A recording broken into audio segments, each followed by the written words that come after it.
Hello everybody, my name is Mike, and I am the storyteller for a myriad of different World of Darkness shows, Sounds of Silence, Shadows of Sybil. Of course, we've got Stitch of Fate, Crack Crown going on right now, Desperate Measures, and many, many more.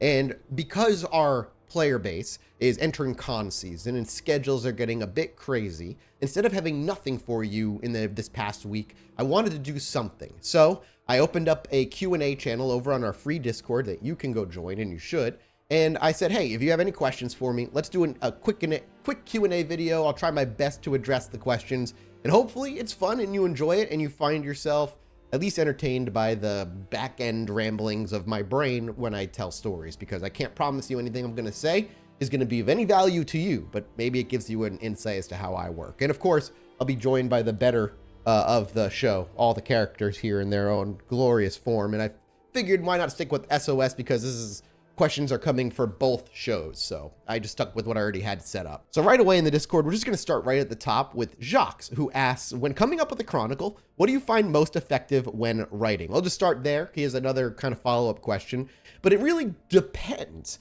Sometimes, like SOS, I had an idea already of what I wanted to do for a villain, and the overarching plot, the general major beats, her motives, and what she was trying to accomplish, but none of the really nitty-gritty details. Back when I first tried storytelling or DMing many years ago, and I only did it like once or twice for like one session, I tried to be that person who like wrote out a huge amount of notes and had a binder, and it never worked out for me. Players would obviously do their own thing, and we ended up just like improving and moving forward in that way anyway. And that's kind of how I ended up playing D&D a lot. I really didn't DM much. I was much more of a player.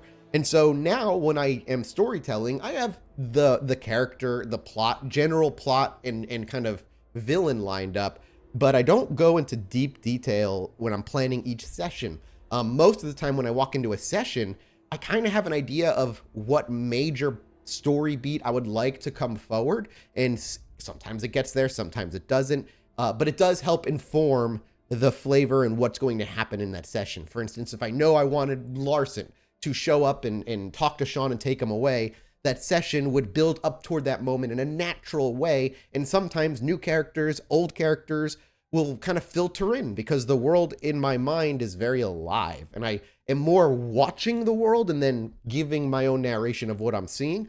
And sometimes that build up brings characters around that players hate or love, and the session never gets to Larson, but all that stuff will build up to eventually meeting Larson or seeing Larson in an episode or two. Hopefully that makes an iota of sense. The question he follows up with is, do you let the story develop, writing as it continues, or do you write out an entire storyline? Yeah, I think I kind of just answered that. More broad strokes with each session, usually a general idea of what I'm looking to do, and any solid advice on what to provide a storyteller for first-timers. Honestly, if they're first-timers, just play them as fledglings. Make them brand new. Introduce them to the Camarilla the same way a brand new fledgling would. It's the best way for them to learn as a player about the world, and for their character to learn about it at the same time. As for if you're a new storyteller, all that matters is you're doing a game that your players enjoy. That's all. And every storyteller is different. I'm going to be different from how you do it, from how Jason from World of Darkness does it, and so on. We all have our different ways. As long as it's enjoyable and fun for you and the players, it's really all that matters in the end. The next comes from Reese the Northern Shaman, asking, when it comes to characters for NPCs, what do you think is a driving factor for them, and what would they be as allies to the player characters? I guess kind of a broad question, but a lot of the time when I'm creating up NPC, even NPCs that show up on the spot, I try to answer three very important questions that kind of drive what they are wanting to do. One, I quickly think, do they have anybody they care or love to take care of? And if my imagination quickly comes up with somebody, then that's where we go. If not, it means maybe they lost them all. That can kind of be explored with the conversation at hand. Obviously, I try to figure out their age and in my head, and where kind of they come from. And the other thing is how desperate are they? Are they desperate for something?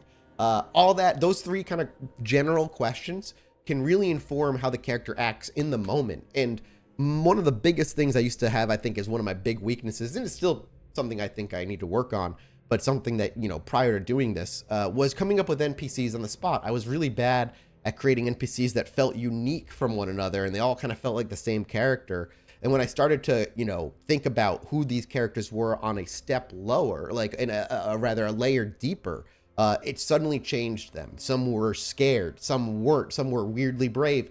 It really depended on what in that moment I could put together in terms of, do they have any loved ones? What is their driving factor? And are they desperate or feeling safe in some manner? And then we can go from there. And, that's how things like Ava's, shall we say, her Toreador pets have come and filtered in and out, and why some of them stuck around longer is because they have different histories and backstories that were eventually explored. Who/what has been your favorite character that you created? Is there one in particular that the players reacted with completely differently from what you'd imagined or planned on? That's from Wandering Idiot. And Wandering Idiot, for that last question, yes, so many characters have been reacted to wildly differently than I was remotely ready for, and some ended up being around a lot longer than I thought they would be. For instance, there's so many of them that have been around way longer than I fully expected them to be. And God, I don't even know, like, I would say in the moment, in the current story, Garrett from Gary, Indiana. Not at all a character I thought would be remotely around at this point. And who's my favorite? Man, I have a soft spot for Grant, obviously. Grant was a kind of a unique creation. Well, obviously it was a unique creation, but just the depth of that character over the years has been phenomenal to watch. And I've really, really enjoyed it. But there's so many, like Snitch, Bella, Sybil in the way she is. All of them are so near and dear to my heart because they all are my own creations and come from a real piece of me in some way. Or at least something that's, kind of tangential to my experiences in life.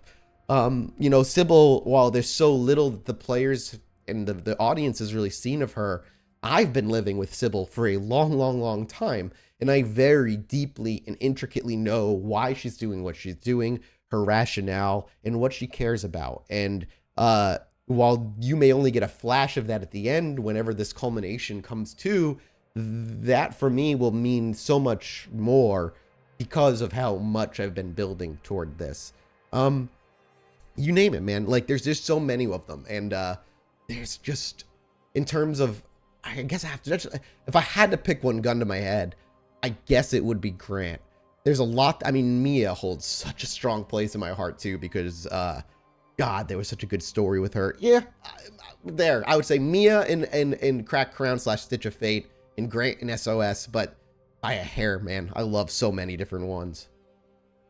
Who have been my favorite villains to play so far? Bella jumps to the front of the line. Father really, really was a fun one, and I loved him. Really, for me, I really enjoy trying to play all of the villains that I've put together, because the challenge for me is to not make them cliche villains. And there's a joy and a entertaining aspect to playing a cliche, I just want to kill and rule the world kind of evil. But for me, Vampire is obviously about telling human stories, and a villain that you can at least empathize with matters to me, because it can make you hate them more. For instance, Larson is a phenomenal example of a character that might as well have been an original character. He really is nothing like the character in the video games. But for me, the important thing for Larson, for me to get across as Larson, is his actions are not truly fully selfish, but by the time he realizes it, he's doubled down so hard that giving it up means giving up the way he sees the world. And there's just no way, unless they did some amazing like rolling, which they, didn't end up happening, that he could be convinced that he should leave Father's side. And I wanted the viewers to hate him for that, but also understand the wound that decision comes from. And that's the kind of villain I really try to build. And Father is extraordinarily similar, because his actions, while initially on the outside seemed like globe dominating Sabbat demon stuff, were actually all just very selfish actions because he lost somebody that he thought he loved. And that was obviously Vera. And that was super fun to explore, to just play with the players and watch the viewers realize that it's so much more petty than it really was supposed to be in their mind, maybe, because at the end of the day, people who make bad decisions are doing it usually for selfish and petty reasons.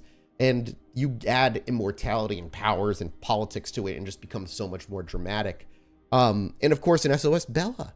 Bella was a wounded, hurt woman who had a dire secret and truly tried to undo the mistakes she made in the past by doing the complete opposite in a similar torturous, traumatic way with the way she treated Dakota.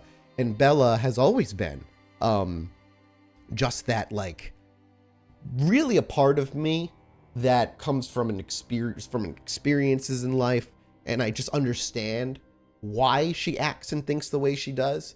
Not that that comes from me ever being like that, but from some people that I know very personally, and it's painful when you look at somebody like Bella and see the horrible things she's done that do not have an excuse, but you can at least, and that's why it hurts, I think, is because you can see the path. And if you can see the path, then there's a part of you that you can imagine walking that path that Bella would if you were in a similar situation. And that's the kind of villains I love the most. And all of my villains are like that in some fashion. Maybe the most shallow villain that the players have fought was maybe Sheriff Hodges. But even Sheriff Hodges had a bit of a personal story that they never got to see. They got whispers and pieces of, and it never dove into. That's just the name of the game, man. That is not always going to happen with every character. But every villain I've had, I've tried to maintain a sliver of empathetic humanity. This one comes from Alan K. This is pretty easy to answer. He says, did you take any cinematic studies in school or have any cinema experience? Your stories seem like they'd be home at the silver screen. That's the big, thank you. That's like a crazy compliment. Thank you so much. The answer is no. What I do is, and I kind of said it, I think earlier, is it's really simple, and my brain is just, I'm hyper imaginative. I'm on the spectrum. Like, I don't mind sharing that kind of thing. And I've always been, I'm able to kind of disappear into like my own fantasy worlds, and it's kind of how I got through it in school a lot. But because of those terrible coping mechanisms, I have an extremely vivid imagination, and I'm just kind of trying to put into words what I'm seeing.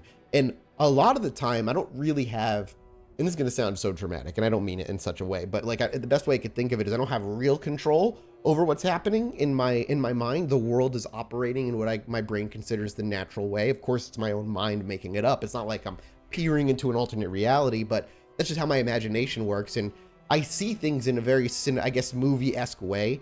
And it creates so much drama and tension for me in here. And I hope a sliver of that comes across. It's something I'm consistently working on and trying to be better at as well. And I think I have improved, and I hope to continue improving and creating some kind of just like lush, descriptive scenes for you.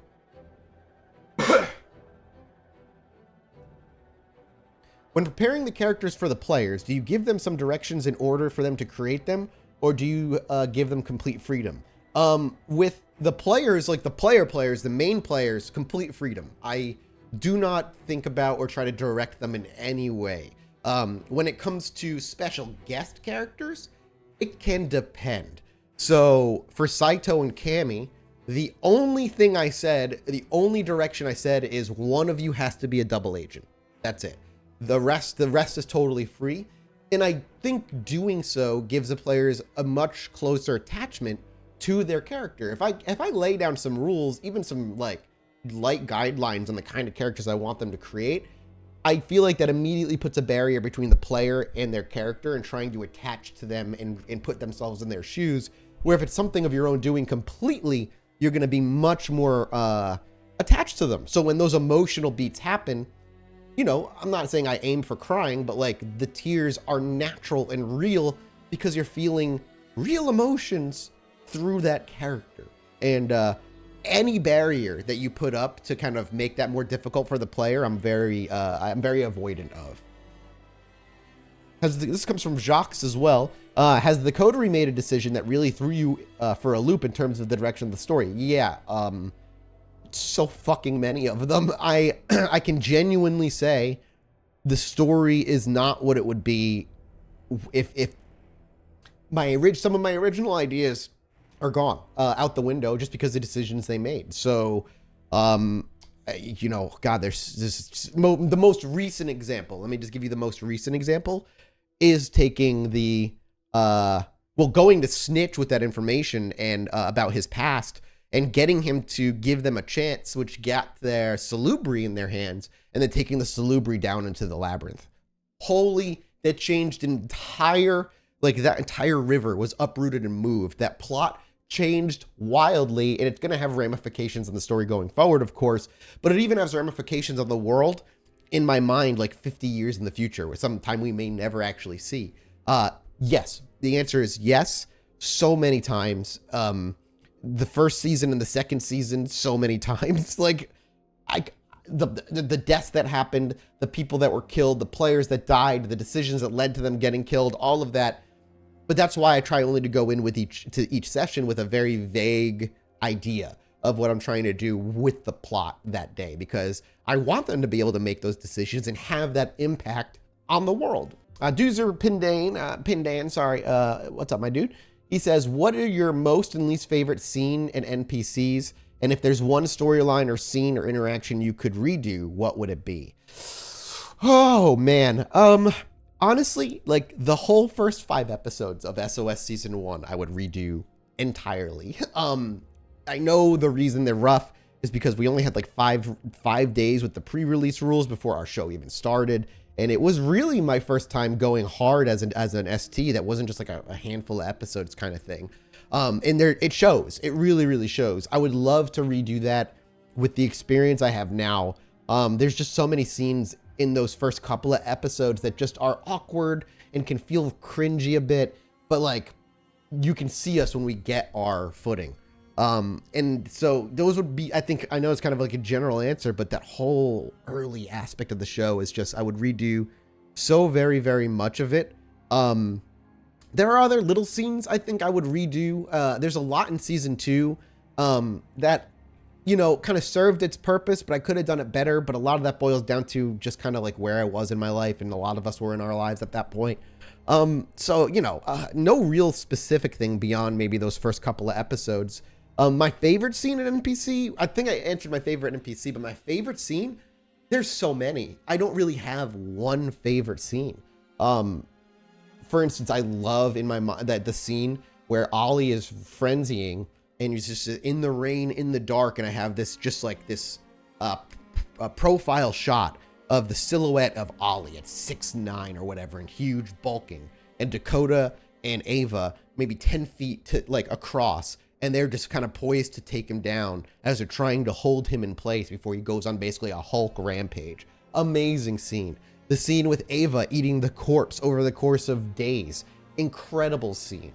Ava's visions, Ava with Saito, all amazing scenes. Dakota and Ollie scenes are incredible. Dakota and the Bella scenes, incredible. Ollie and his son in season 1 and season 2, amazing. And Ollie with Layla, the opening scene there, the Ollie with losing his son, killing his son, the heart wrench of one of my favorite episodes, or their mother getting killed in season 1.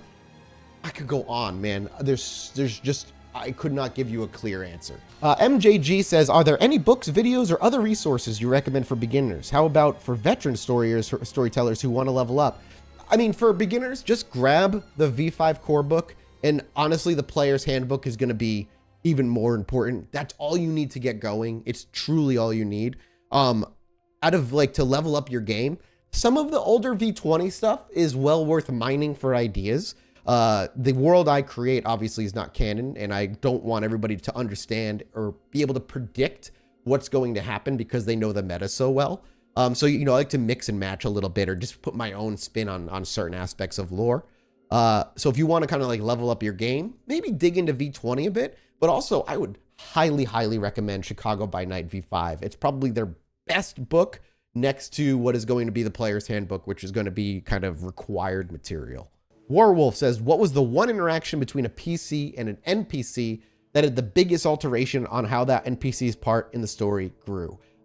There's so many, but let me give you the thing that changed everything. They put Bella on the throne in season 1, and that was not what I expected at all. I had other options for them, and Bella was not the worst option, but I just figured they wouldn't go with her, but they did. And that changed the whole campaign. Season 2 was a different beast than if they had went with not his name wasn't Norm. It was like Norris. It's right, Norris, or went completely different direction. There were many options they had, and a lot of the things that happened actually occurred because of the inaction that they took in season 1. But the end scene with the orphanage, the fight, and putting Bella on the throne, that changed the whole fucking story. Because imagine if it was Norris on the throne when the threat of Sybil rose its head a bit more in season 2. That changed so much. If you had to bend the rules slightly to make a better story / interaction, what would be your favorite one? I've done this already a little bit. The V5 is very lenient, or very maybe not necessarily lenient is the word, but flexible by design for story purposes. So honestly, I've done that a bunch already. Sometimes people notice, sometimes it's so minor people don't at all. But there's not one point or when I would do it, because I do it if it serves the story better. Not necessarily like undoing the decisions up to that point. It has to fall in line with everything they've been doing, and the role, whatever I'm making them roll, still has to succeed or what have you. But there have been little things I've done to kind of make a scene more important, because that's something I think that's important for the show, is making sure that a scene hits the way it's supposed to, not let the random like rules completely crush the scene under the weight of its mechanics. How did the community game influence your storytelling? A bunch of different ways. The mention of the council kind of I don't want to say challenging me, but allowing me to kind of tackle storytelling in a little bit of a different direction, knowing that there's some stuff happening in the back end that I don't control. But the fact that she has the werewolf heart, that's about to change everything. All right, this comes from State Farm, like a good neighbor will always be there or something.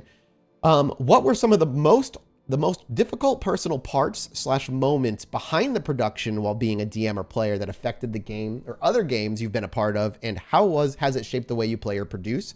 I've talked about this a little openly before, and I'll say it again. Honestly, season 2 and was heavily of SOS specifically was heavily influenced by how depressed I was.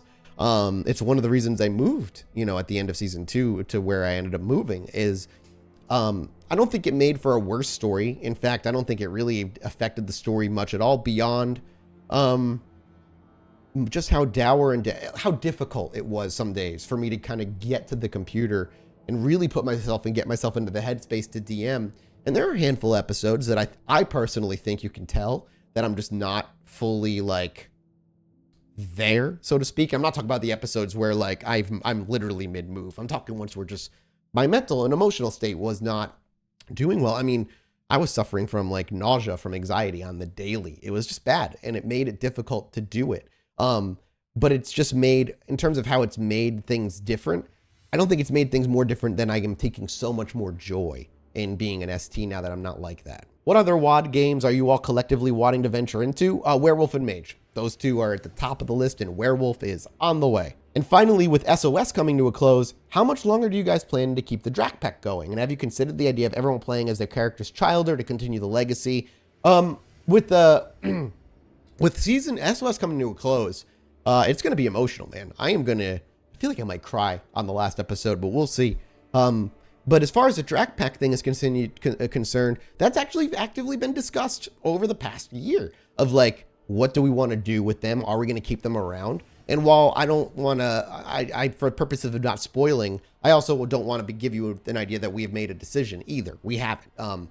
But it is, when the story of the Drac Pack does eventually come to a close, the question of will we play their childer or their legacy, or will we do something totally different, is unknown at this moment, because we have so much still planned with the current story and crew. Purple Frog has a few questions. However, I've answered them, I think, for a bit above from other ones, but I will answer how did you differentiate some of the NPCs given between SOS and SOF, like Jackson? And that's a great question, because canon characters, I think, especially if you're a repeat DM for players, seeing canon characters, you're going to kind of expect a very similar or even the same person.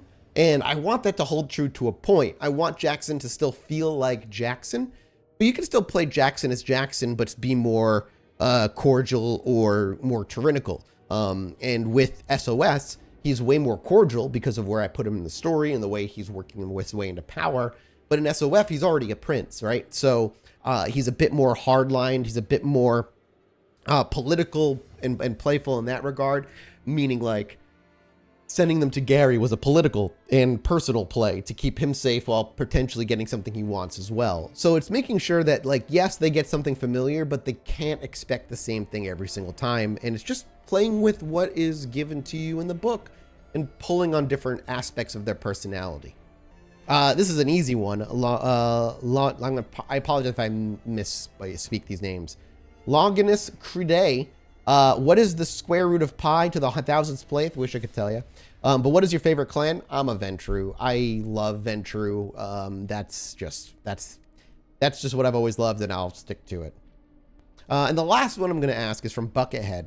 It says they're thinking about writing a storybook or scenario for VTM. What are some pitfalls you found while creating a story? For me personally, it's very easy, and this is why I think I operate so open as I do.